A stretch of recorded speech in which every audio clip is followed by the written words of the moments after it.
દોસ્તો નમસ્કાર. હમણાં રાતના કંઈક 9-10 વાગ્યા છે અને નાઇટનો કોલ છે. આ ભીમખેડી ગામમાં અમે આવી ગયા છીએ અને કંઈક સાપ ભરાયેલો છે અંદર. જોઈએ અંદર કયો સાપ નીકળે છે.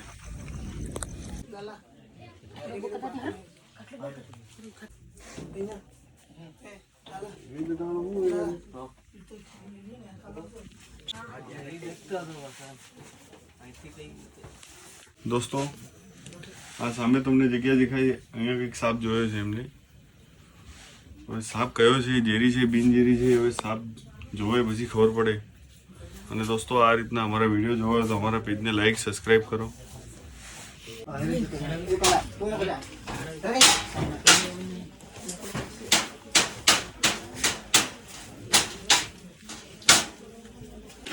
આ સાઈડમાં લઈ લેજો બહાર. ચલો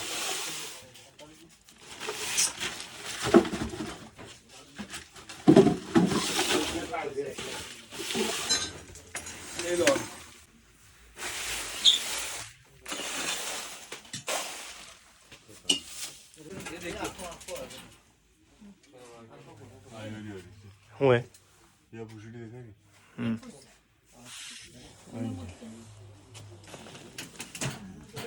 થેલીમાં કયો હે પૂછડી દેખાય જો મને એવું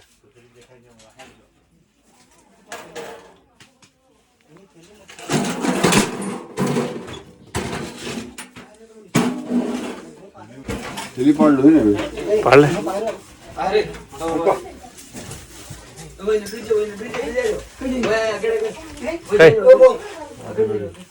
નાગે સ્ટીક લે, સ્ટીક આદી અરે સ્ટીકર સ્ટીકર સ્ટીકર લે, સ્ટીક લઈ લે પુલ પેલા. અલે દેખ ને ઉપર દેખ ને.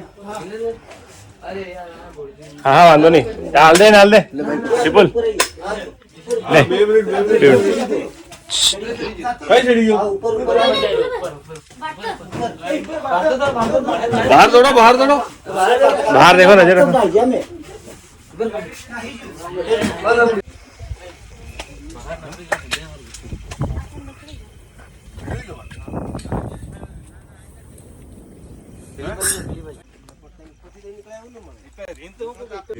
ઉપર તો હે ને રીંછ. હા અલા કઈ છે કે નહીં બોલે મેલોન.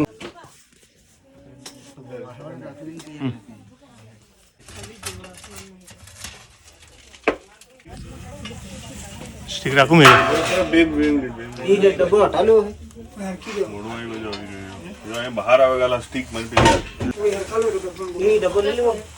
બે મિનિટ ઉપર પાછળ ડબ્બા લેવાનું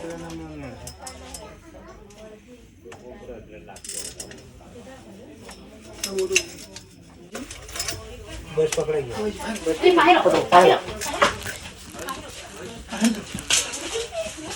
પકડી જા.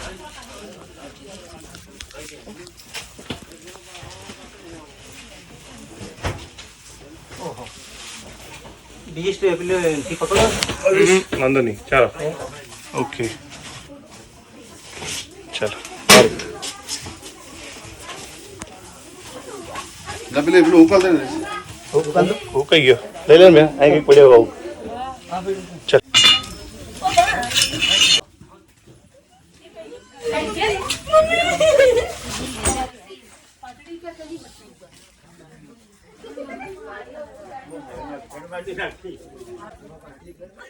અરે લાઈટ ચાલુ કરો, લાઈટ.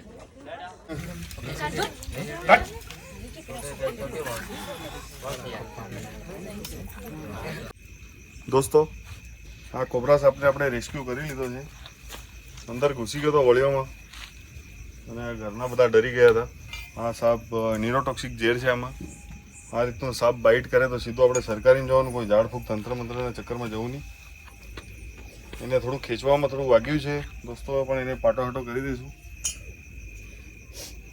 એક બોટલ લાવજો ને પેક કરવા. દુકાનથી લેતા જઈશું, પાટો બંધાલો જવાનો છે કે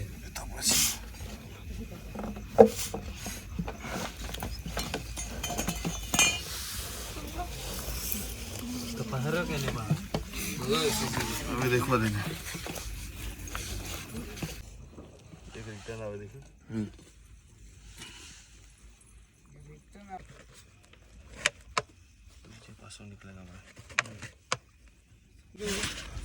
દોસ્તો આને પેક કરી લીધો છે. એની અનુકૂળ જગ્યામાં આપણે રિલીઝ કરીશું. થોડું વાગ્યું છે એને.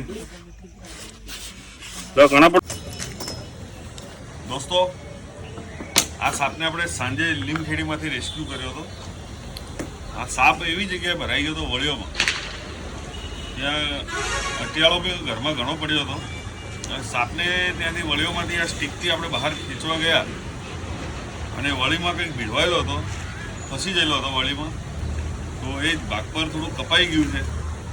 હવે એને એ જગ્યા પર હળદ ભરી અને એને રાખીએ તો એમાં હું જીવજંતુ નહીં પડે.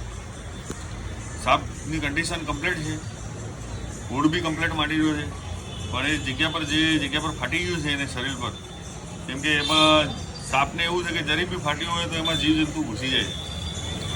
દોસ્તો એને આ હળદ લગાડી એટલે હળદના કારણે જીવજંતુ અંદર ઘૂસે નહીં. લગાડી દોસ્તો આ જગ્યા પર તમે જોઈ શકો છો,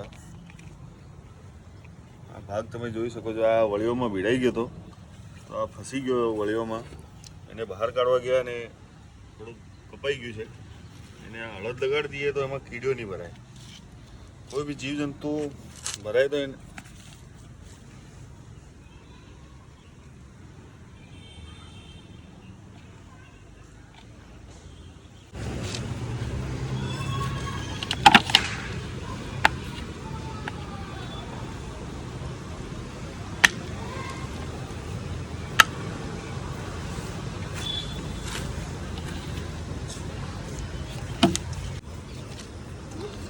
તો અમુક ઈટે ગયા, પણ એને હળદના લીધે કઈ જીવજંતુ ભાઈ ભરાય નહીં. પાટાનું આપણે લઈ આવવાનું હવે કાશ્મીર લાવે એ પોળી કરીને ખુલ્લું બને. બસ બસ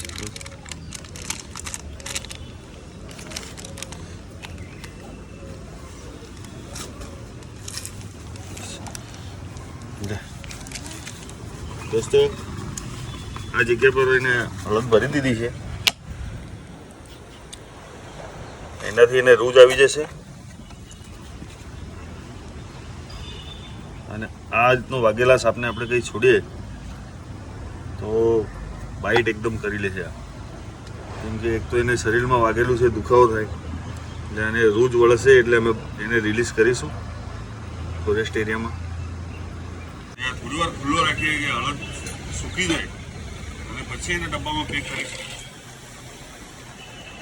કેમ કે લીલી ડબ્બામાં ભરીશું તો મજા નહીં આવે. એટલે આ થોડુંક સુકાઈ જાય, થોડીક વાર ખુલ્લો રહેવા દઈએ એને જગ્યા પર. થોડી હળદ સૂકી જાય એટલે હળદના કારણે જીવજંતુ અંદર ઘૂસે નહીં એના જે જગ્યા પર વાગેલું છે.